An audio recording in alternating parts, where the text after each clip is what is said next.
on the Young Africa TV channel. I really am excited about the second series because I'm going to do two things in this series.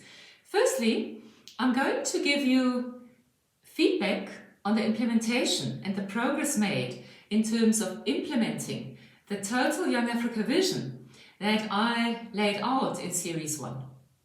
Secondly, I'm going to start interviewing very interesting people that I have connected with, either in person or via LinkedIn or in any other way in which God has brought me in touch with these people.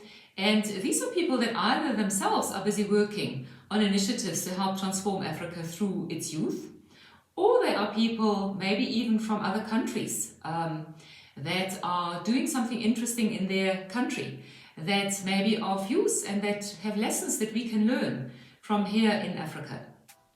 So I really hope you are going to enjoy Series 2 as much as I'm going to enjoy producing it.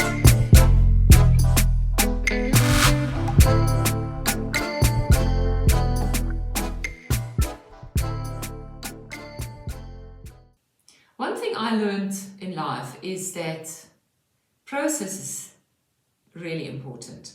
And as we start with small steps, we must understand that there's a process and we can't always rush the process. So it becomes quite difficult to say, okay, by when are you going to be ready? By when is everything going to be done? I don't have the answer for that. I know that I pray and I know that I ask God to guide me and I know that God is in control. Of course, there are many things that we human beings can control ourselves. And these are some of the things that I teach in the personal leadership part of the Leadership and Entrepreneurship program, which is a 6-month program that is really aimed at helping individuals to understand some of the best knowledge available of how we humans can manage ourselves. And in managing ourselves, we can learn how to be the best, to be the most effective in whatever path God has called us to in this life. And we live in such a fantastic time that learning to manage ourselves has become so much easier because now there is so much knowledge available. When I was 25 years old, I first started to discover this secret, and that is knowledge is not power. Applied knowledge is power. The application of knowledge is power. And so at the time, I had just come back from my second stint in Germany, where I had really grown overweight. Mainly because I was using food as my comfort, and I was quite out of my comfort zone while I was in Germany. It's not so easy to move to a new country. Anybody who's done that will be able to understand what I'm saying. It's quite a challenge, and people cope with stress in different ways, and at the time I didn't have many tools. The only tool that I had at the time to deal with stress was prayer, of course. But my relationship to God at the time was very much more of a formal relationship. I came out of a church where we loved God, but we had enormous respect for God. And praying to Him as if He's our real Father was not really the normal practice. One would stand in awe of God, but you wouldn't really develop a personal relationship to Him. It is only later in life that I understood what that means. I know my mother and my father both understood what it meant, but I had to discover that for myself. So as a 25-year-old, I had really very few tools to deal with stress. And I had mainly resorted to eating, to cope with my sense of discomfort in a new environment. And I had already learned that there's certain things you can do, which is eat less to control your weight. But I found it difficult to do that without understanding why I am needing food when I am in stress. And so I was very, very fortunate to find this book called Fit for Life. I went into the exclusive book chain, a habit that I have always had over the years, not just exclusive, other book shops as well. But really, if I needed something at the time, there was no internet, I would go into the bookshop and I would look at all the books that were available about a particular topic, and I would choose one that would make the most sense to me. And at the time, that book was a book called Fit for Life. It's written by a couple that was married at the time, Harvey and Marilyn Diamond, and it was really written in a very engaging way. It was unpacking the reasons why our body reacts to food in particular ways, and it was actually giving just very basic information about how our body works. One of the interesting concepts that they were talking about was the body clock. I had never really thought about this. I did have 2 years of anatomy, studying anatomy and learning how the body is put together, and I think that probably also helped because I'd started understanding the different organs in the body and what each of the organs is responsible for. And I believe that this is knowledge that each one of us needs to have. We need to understand how our body is put together so that we can understand, what do the kidneys do? What does the liver do? What does the gallbladder do? What is the heart responsible for? What is actually the function of the lungs? How does our brain work? All of these things are fascinating, and you don't have to study medicine in order to get that information and in order to apply that information. So part of the Leadership and Entrepreneurship program in terms of learning to understand how to manage our bodies is very much a lesson in basic anatomy, basic understanding of the functions of the body, and also understanding interesting things like the endocrine system. The endocrine system is a system that manages our hormones, and these are very, very important parts of being human. If you care for animals, they're also very important parts of how animals' bodies work. And so we can really learn a lot about how to best stay healthy, how to give our body what it needs, if we take the time to learn how it works. In the end, I realized that our body is very much like a car engine. It really is. It really has parts that need to work together. And if the one thing doesn't work, it has an impact on the other thing. And so understanding how the body works and what the different parts of the body are. And then later on in life, when I was in my early 30s, I discovered a field of complementary health studies that is known as kinesiology. And kinesiology is all about understanding how the nervous system is connected through the spine to the organs in the body, which means that, and to the muscles in the body, which means that if you have a pain somewhere, or if a muscle spasm somewhere, it may not be that there's anything wrong with that particular muscle. It may purely be that the nerve of the muscle is lying on top of the nerve of an organ as it exits the spine, and that organ may have a problem, and as a result the nerve going to and from the organ may be inflamed, and that may affect the nerve of the muscle. And this is really the understanding, and I will talk about this another day. It's really interesting. I find it a very, very helpful understanding of how our body works and what we can do to help our body cope with stress or cope with anything that's really going on in our body. Just one very simple example that I have been using very successfully over the years since I learned it, and that is that the center of our hand, in the center of our hand, also at the sole of our feet, there are nerves running, and there's a little bit of a bunching up of nerves over there. The same nerve point is also here under our chest, just sort of, this is known as the solar plexus, and a whole bunch of nerves come together here before they distribute to the rest of the body. And in the same way in our hands, we have a nervous conglomeration of nerves that bunches together.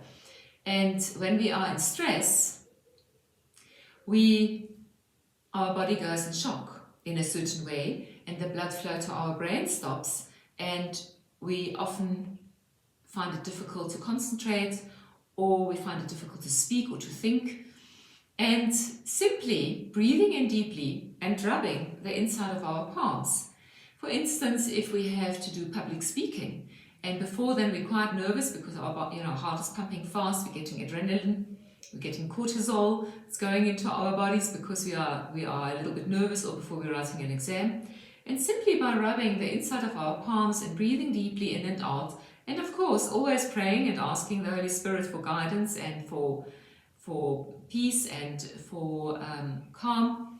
These are some techniques that really help enormously to calm the whole body down, because wherever we touch the body, the brain knows it needs to send some blood with oxygen and nutrients, because that's something that's important. And wherever we touch a nerve, we actually help that nerve to relax, to release electricity. We have electrical currents running in our body. These are measurable with normal electricity tools. It's no hocus pocus. It's nothing funny. It's nothing strange. These things have been tested, and they exist. And so working with what the body has to offer, working with what God has given us, and learning how to best manage our emotions, our physical body, our mind, and how to grow our relationship, our spiritual relationship to God. These are really important and helpful things that we can do as humans to prepare ourselves better for the tasks that God has planned for us. And it also helps us to become ready for achieving amazing things in life. And so the Leadership and Entrepreneurship program starts with a personal leadership program. And this personal leadership program is built up out of the four components that make us human beings. So every week there are 4 lessons, and these lessons are always about doing something. So they teach you something, but they also expect you to do something so that you can apply the knowledge. As I said earlier on, knowledge is not power. Applied knowledge is power. So if you just read the lessons, you're not going to remember them. But if you start applying what I'm teaching you in those lessons, you will remember it much better. And in fact, over time, you are going to develop some habits that are going to help you run an autopilot with some things that help you to stay healthy, that help you to stay happy, that help you to be ready for when opportunity comes your way, to jump into action and to make things happen. We shape our lives. The choices we make shape our lives. Absolutely, there are external things that influence our life, but it's always up to us how we choose to react to those particular choices. And learning these things are really important and helpful as we prepare to fulfill our potential, and as we work spiritually with God to open the right doors for us, to show us the plans that He has for us. Not so much our own plans, but the plans that He wants us to fulfill. So life is such a beautiful journey. Life is such an interesting journey. And I really am hoping that by presenting the knowledge that has helped me through the Leadership and Entrepreneurship program to 200 million young people in Africa, that the knowledge that I have had the privilege of gathering can benefit each single one of these young people in order to also build their lives in a way that makes it worthwhile living. Jesus said, I came to give you life and to give it to you abundantly. So we are supposed to have abundant lives. This doesn't mean that all of us are going to be billionaires. This doesn't mean that all of us are going to have to manage a lot of money. It may mean that God will entrust you with finances once you are ready. As long as you are not ready, he's not going to let you have money if you love him. Because you will know that you will use that money to self-destruct. Or you will use that money and you will start placing your trust in that money instead of placing that trust in God, in him. And so he will only entrust money to people who believe in him, who are ready for the money and who are able to handle it. So part of the Leadership and Entrepreneurship program is to help you get ready for money, to help you get ready for a little bit of money that you can manage. And then as you manage the little bit of money, God will entrust you with more money. And this is really one of the basic principles of how wealth works. It doesn't work like that necessarily for people who don't know God. They may be getting a lot of money out of the blue, and quite frankly or they may steal a lot of money, or they may create a business that may provide a need that many people want, and they may get a lot of money from that. And they may be able to manage that money, but as long as they don't have God in their life, it doesn't matter how wealthy they are. At the end of their life, they are going straight to hell. They are not going to have an eternal life. And I've really bought into the idea of an eternal life. I'm excited about the last years of my life here on earth, and I want to serve as many people as possible before God calls me to heaven, into eternal life. I'm excited about every single day of this life here on earth, because it means that I can do something that hopefully can serve somebody else and that can help someone else fulfill their potential. And so back to the way in which the Leadership and Entrepreneurship program works is that one day a week there will be a lesson about your spiritual growth. One day a week there will be a lesson about your body. One day a week there will be a lesson about your emotions. And one day a week there will be a lesson about your mind. And this structure is I find it a very helpful structure, because I really believe in the idea of balance. That if we want to live a balanced, abundant life, we need to make sure that we develop ourselves and that we apply the knowledge that is available in order to develop ourselves in all 4 areas of our life, meaning our body, our mind, our spirit, and our emotion. And as we do that, we can have an abundant life. We can experience abundance in all aspects of life. Yes, there will be times when you focus more on your work or more on your career. There will be times when you have to focus more on helping your family, especially when you have small children. A lot of your energy will go into making sure that your children are okay. And very often, once your children are grown up, you have more time to grow spiritually. And so living a long life is an absolute life of blessing, because it gives you an opportunity to really explore your spiritual relationship to God, and also understanding how to apply that knowledge in order to guide others. I don't believe that we need to grow spiritually just for ourselves. I really do believe that we need, whatever we are gifted with, whatever we are given, we need to find ways of sharing it with others. We need to find ways of serving others. There's no point really in becoming the wisest person on earth and no one ever hears your wisdom. There's no purpose in becoming the wealthiest person on earth and not using that wealth to help others build beautiful lives. I really know and believe that we humans have been put on earth in order to serve one another. We are not here to entertain ourselves to death. We are not here to study so much that it's for our self-gratification. We are here to learn things in order to share it with others. We are here to build things that others can enjoy. We are here to create beautiful gardens that others can sit in and love. We are here to build beautiful spaces that others can enjoy together with us. And so this journey of life is something that I'm inviting you to walk with me.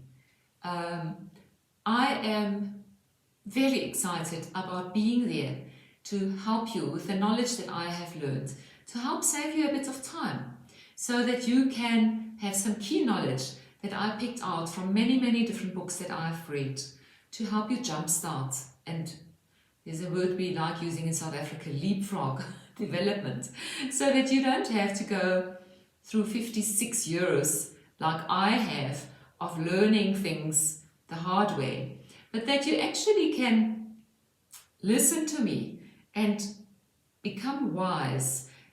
In an earlier episode, I mentioned an understanding that I heard from Professor Mandivamba Rukuni, a Zimbabwean professor and very interesting man. And he had heard it from someone else, so I'm sorry if I don't know the origin of whoever said this, but it was really around the definition of stupid. What's the definition of stupid? The definition of stupid is not learning from your own mistakes. Making mistakes is not stupid. Making mistakes means you're doing something. Only people who don't do anything make no mistakes.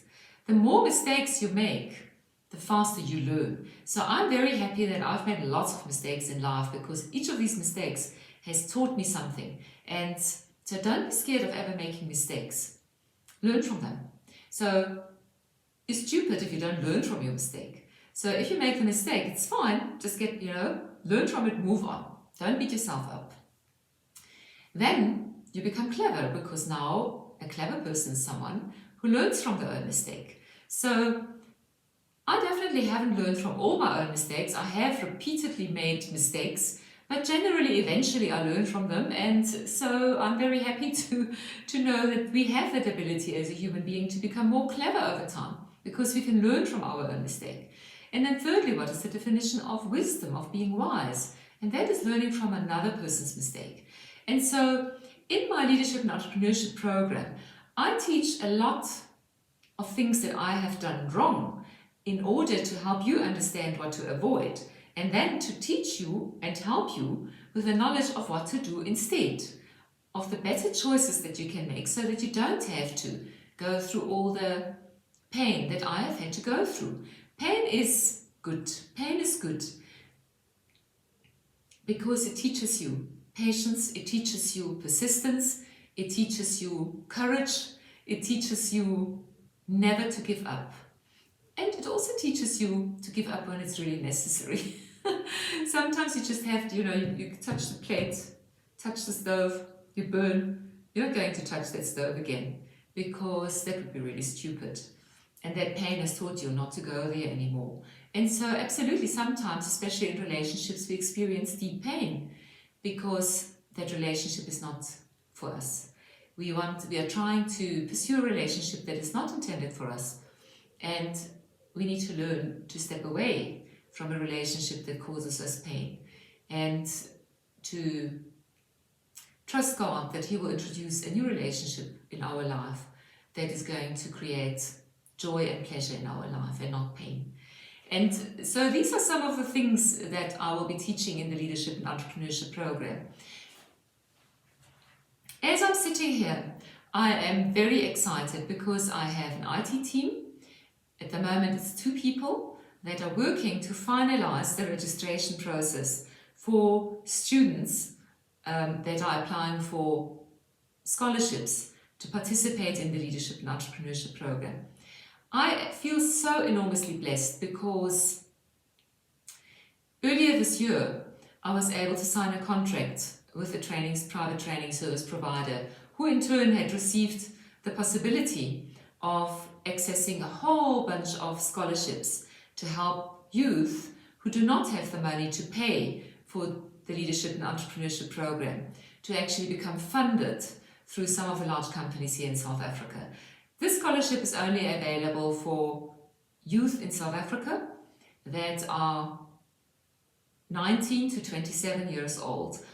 The same system is going to be used for any other student that is able to pay.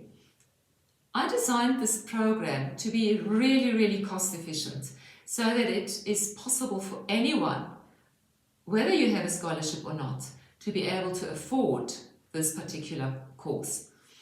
The course is really in total a 2-year program, and I am planning to extend it over, for a 4-year program to a 4-year program, so that in the end it actually can constitute a full bachelor's degree.